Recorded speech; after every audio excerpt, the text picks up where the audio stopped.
तो hello students, welcome to the YouTube channel Pure Mathematical Academy. तो आज जो क्वेश्चन डिस्कस करेंगे ये आईआईटी जैम 2020 में पूछे गए क्वेश्चन था।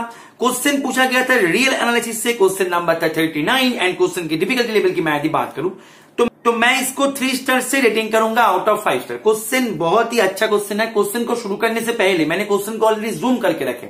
तुम क्या करो, पहले क्वेश्चन को एक बार खुद से ट्राई करो, उसके बाद ही इसका सोल्यूशन देखना, ठीक है। तो देखो तुम्हारे पास क्वेश्चन में क्या क्या इंफॉर्मेशन दे के रखे।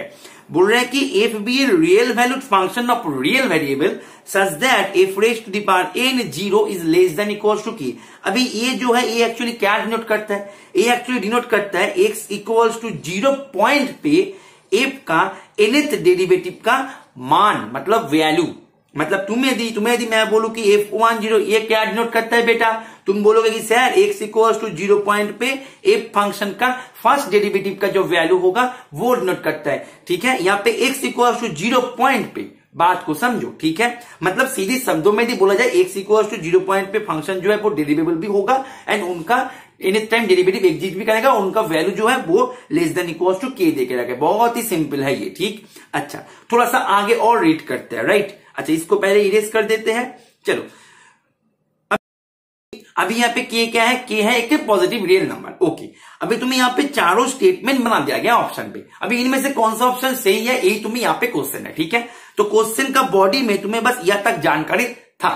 अच्छा, तो फर्स्ट ऑप्शन की तरफ बढ़ते हैं। फर्स्ट ऑप्शन में मैं थोड़ा सा जूम आउट करता हूं पेज को। अच्छा, फर्स्ट ऑप्शन में तुम्हें ये बोल रहा है कि एफ एन, मैं इनको चेंज कर देते हैं 0, मतलब nth डेरिवेटिव का value at x equal to 0 upon n factorial raise to the power 1 by n।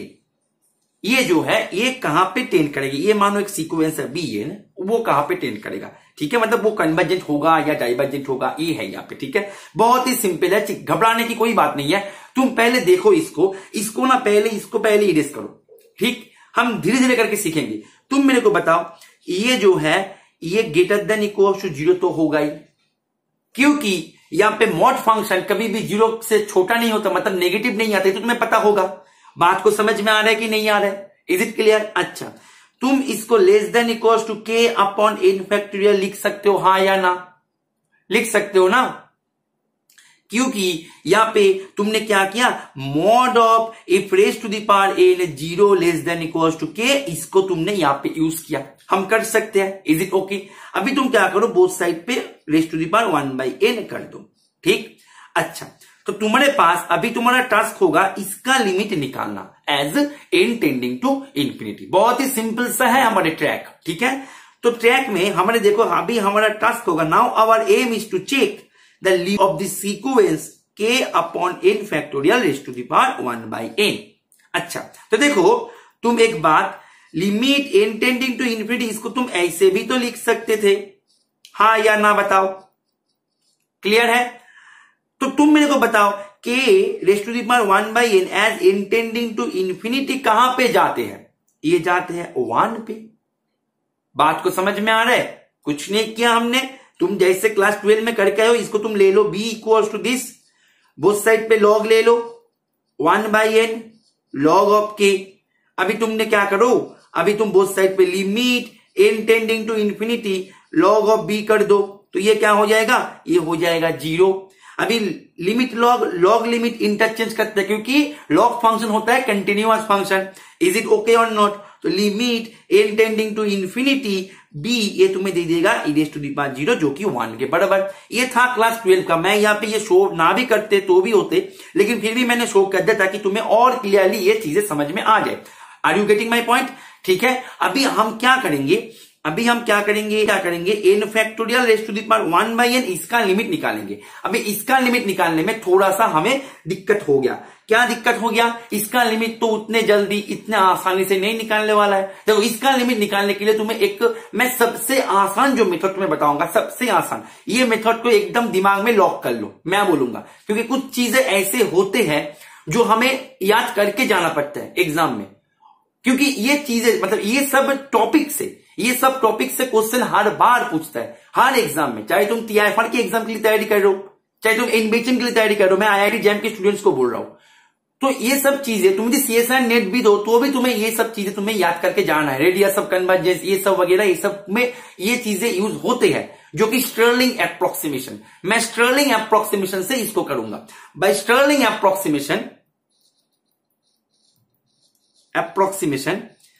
Stirling approximation से हम ये कह सकते हैं कि n factorial is similar to या फिर near equals to square root of 2n pi n upon e raise to the power n।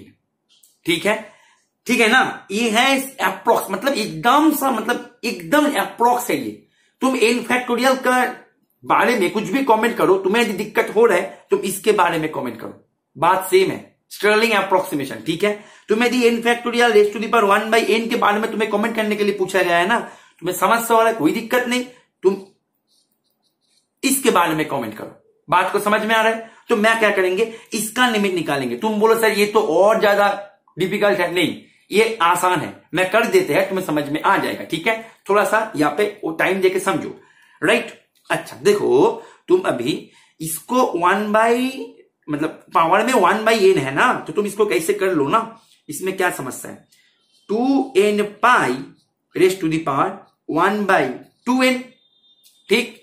और यहाँ पे n upon raise to the power -1 कर दो, ठीक। क्योंकि यहाँ पे जब करेंगे ना तो n बाई e आएगा, तो मैंने इसको ऐसे कर दिया। अभी इसका मेरे को लिमिट निकालना है, ठीक है ना। अच्छा देखो, इसका लिमिट मैं कैसे निकालते हैं, तुम्हें इसका लिमिट निकालने के लिए इसका भी लिमिट निकालना होगा, limit n tending to infinity, ठीक, राइट। तो देखो इसका लिमिट क्या होगा, इसका लिमिट भी तुम जैसे मैंने इसका लिमिट निकाला ना, तुम ऐसे ही करो। तुमने किसी ले लो, तुमने y इक्वल्स टू ऐसे ले लो 2n pi raise to the power 1 by n, log ले लो, 1 बाई n आगे आएगा, लॉग आएगा, तो यहाँ पे log of 2n pi upon n infinity by infinity form आएगा जब तुम सामने limit n tending to infinity कर लोगे, ठीक। तो यहाँ पे करो, यहाँ पे भी limit n tending to infinity है, मैं यहाँ पे और नहीं लिख रहा हूं, तुम्हें ये समझ में आ रहा होगा क्योंकि ये क्लास 12 का है, यहाँ पे कुछ नहीं है। तो ये जो होगा, जो क्या होगा मेरे को बताओ, ये इंफिनिटी बाई इंफिनिटी फॉर्म देने पर 2n पाई ऊपर में 2 pi limit n tending to infinity, तो ये तुम्हें दे देगा 0। तो यहाँ पे लिमिट लॉग लिमिट चेंज होके limit n tending to infinity y, ये तुम्हें दे देगा e raise to the power 0, ठीक है। तो मैं यहाँ पे थोड़ा सा रापली किया, मैं यहाँ पे थोड़ा सा रापली बता दिया, तुम इसको कर भी सकते हो और ये मैं उम्मीद है कि ये तुम कर लोगे। तो ये तुम्हें देगा 1, तो ये देगा तुम्हें, ये तुम्हें देगा as limit n tending to infinity, 1 देगा as n tending to infinity, ये तुम्हें देगा इंफिनिटी, ये तुम्हें देगा e raise to the power -1। तो कुल मिला के बात ये हुआ कि n factorial raise to the power 1 by n, ये जो है ये जाएगा as n tending to infinity, जाएगा इंफिनिटी पे।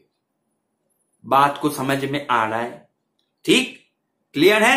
अच्छा तो देखो, तो तुम्हारे पास ये जो है फिर ये कहां पे जाएगा, 1 बाई इंफिनिटी, क्योंकि ऊपर वाला जो है ऊपर वाला चला गया 1 पे, एंड जो नीचे वाला है नीचे वाला चला गया इंफिनिटी पे, क्लियर है। तो ये तुम्हें दे देगा 0। तो दैट मीन्स मैंने यदि इसको थोड़ा सा इरेज कर दिया तो तुम्हें इसको देख के चेहरे पे खुशी आ जाएगा, क्योंकि देखो, क्योंकि ये जो है ये चला गया एज इंटेंडिंग टू इंफिनिटी 0 पे, ये जो है ये भी चला गया एज इंटेंडिंग टू इंफिनिटी, कहां पे गया बताओ, ये चला गया 0 पे। तो बाय सैंडविच थ्योरम, दिमाग में अभी क्या घूम रहा है, दिमाग में अभी घूम रहा है सैंडविच थ्योरम, ठीक है। इस स्टेज पे आके तो चेहरे पे एक स्माइल आना ही चाहिए। By Sandwich theorem, you can say that this limit goes to 0 as n tending to infinity, ठीक। तो यहाँ पे ये सही है, ये गलत है। मैं तुम्हें एक बात यहाँ पे बता दूं बेटा, कि यहाँ पे मैंने स्टर्लिंग एप्रोक्सीमेशन को यूज किया।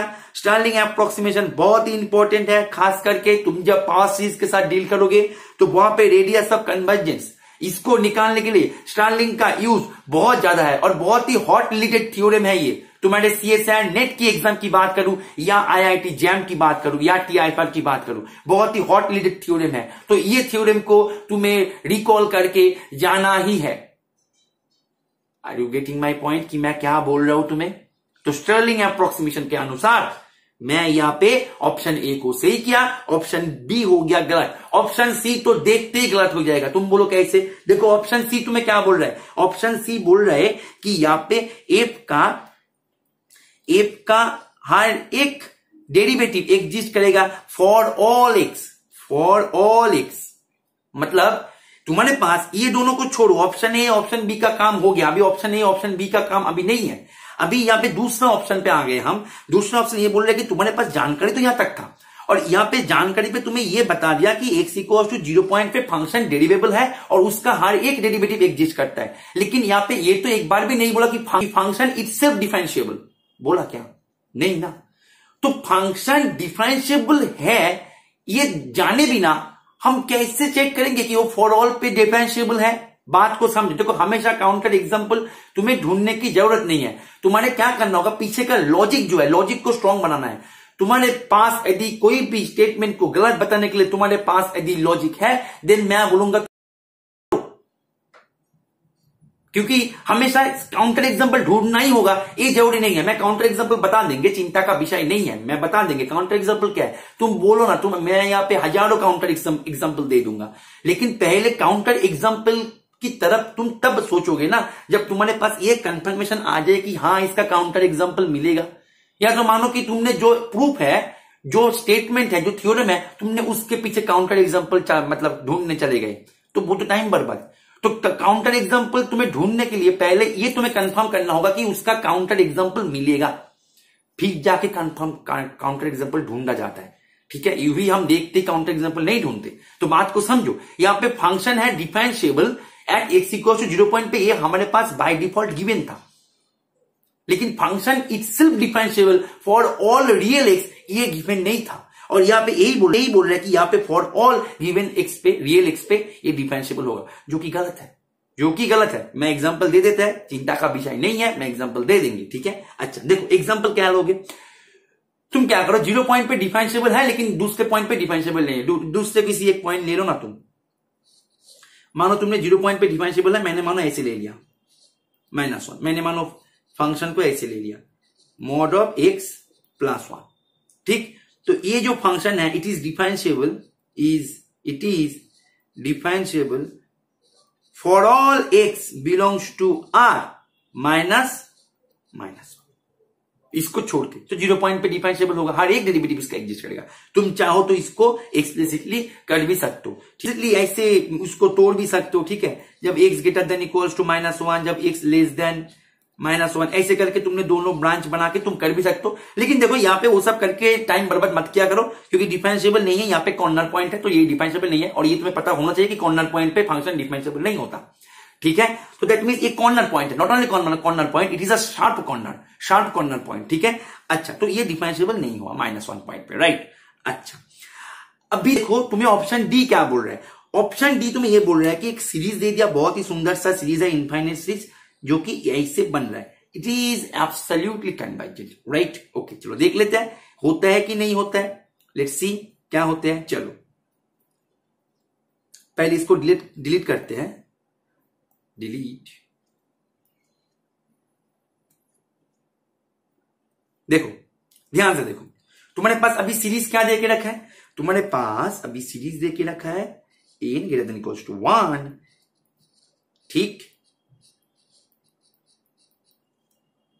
अच्छा इसको मैं ना ऐसे लिखता है क्योंकि मेरे को थोड़ा सा कंफर्टेबल फील होता है, क्योंकि जब मैं सीरीज को ऐसे देखता हूं ना तो मेरे को थोड़ा सा कंफर्टेबल फील होता है। तुम चाहो तो यहां से कंटिन्यू कर सकते हो, राइट। अच्छा अभी देखो तुम्हारे पास जो an है, मतलब तुम्हारे पास यहाँ पे जो f raise to the power n 0, मतलब nth derivative at the point x equals to 0 point पे, इट इज, मैं मॉड लेके काम कर रहे less than equal k upon n -1 factorial. अभी ध्यान दो कि हमने we are dealing with positive term sequence. It is a sequence of positive term, it is a sequence of positive term. So positive term sequence है, so here we can apply limit comparison test, here we can apply comparison test. Is it okay? तो comparison test को हम अभी यहाँ पे apply करने जा रहे हैं। ठीक है, तो उसके पहले मैं इसको एक बार चेक कर लेंगे कि इसको लेके जी मैं कोई सीरीज बनाया, क्या वो सीरीज कन्वर्जेंट होगा। अच्छा इसको लेके मैंने एक सीरीज बना दिया ऐसे, तो देखते हैं ये कन्वर्जेंट होगा या नहीं होगा। तो ये है मानो bn k upon n minus 1 factorial. ठीक, अच्छा तो bn प्लस 1 मैं रेशियो टेस्ट करेंगे अपॉन bn, ये क्या होगा बेटा मेरे को बताओ, k upon n factorial, right, n minus 1 factorial upon k, right, तो ये तुम्हें देगा 1 by n, is it okay, and it tends to as n tending to infinity tends to 0 which is less than 1. That means by ratio test this series is convergent. This series is convergent. That means इसको लेके तुमने यदि series बनाओ, ये जो यहाँ पे बड़ा वाला सीरीज है कन्वर्जेंट। जब बड़ा वाला सीरीज कन्वर्जेंट है बाय कंपैरिजन टेस्ट, छोटा वाला सीरीज तो कन्वर्जेंट होगा ही होगा बाय कंपैरिजन टेस्ट। और यहाँ we can apply comparison test because we are dealing with positive term sequence. That means ये हो गया कन्वर्जेंट। अभी यहाँ पे हमने मॉड लिया था तो ये हो गया एब्सोल्युटली कन्वर्जेंट, ठीक है, और ये कन्वर्जेंट भी हो गया, एब्सोल्युटली कन्वर्जेंट इंप्लाई करता है कन्वर्जेंट, उल्टा नीड नॉट, ठीक है, तो ये एब्सोल्युटली कन्वर्जेंट हो गया। कितना आसान क्वेश्चन था, ठीक है, तो इसका जो आंसर होगा, इसका आंसर हो जाएगा ए एंड डी। तो आशा करता है ये सोल्यूशन तुम्हें समझ में आ गया होगा।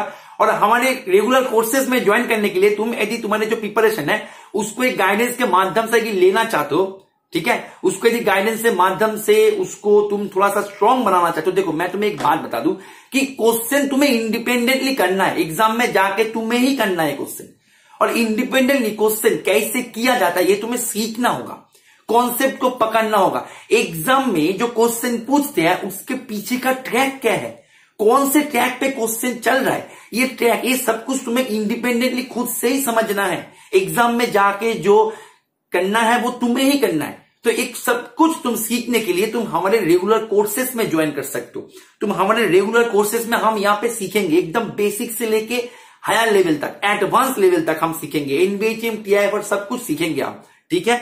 तो हमारे रेगुलर कोर्सेज में ज्वाइन करने के लिए तुम इसी नंबर पे कॉल करके या फिर व्हाट्सएप करके उसके बारे में तुम जानकारी इंफॉर्मेशन ले सकते हो। और तुम यदि तुम्हारे प्रिपरेशन को यदि एक टेस्ट सीरीज के माध्यम से आगे लेके जाना चाहते हो, एक ऐसे टेस्ट सीरीज जो कि कोई भी प्रीवियस ईयर क्वेश्चन को कंटेन नहीं करता, जो भी क्वेश्चन कंटेंट करता है सभी हाईली कंसेप्चुअल क्वेश्चन कंटेंट करता है, then you can also join our test series courses. वो अलग से आता है, वो भी सेपरेटली आता है, तुम वहां पे भी ज्वाइन करके तुम्हारे प्रिपरेशन जो है, जो चल रहा है उसको अपग्रेड करके एक नेक्स्ट लेवल तक लेके जा सके, तुम्हारी प्रिपरेशन को थोड़ा सा स्ट्रांग बनाने के लिए। तो उसके लिए भी तुम्हें करना क्या होगा, इसी नंबर पे कॉल कर लेना है या फिर व्हाट्सएप कर देना है, ठीक है। तो आशा करता है ये सॉल्यूशन तुम्हें समझ में आ गया होगा। ओके चलो, थैंक यू, हैप्पी लर्निंग।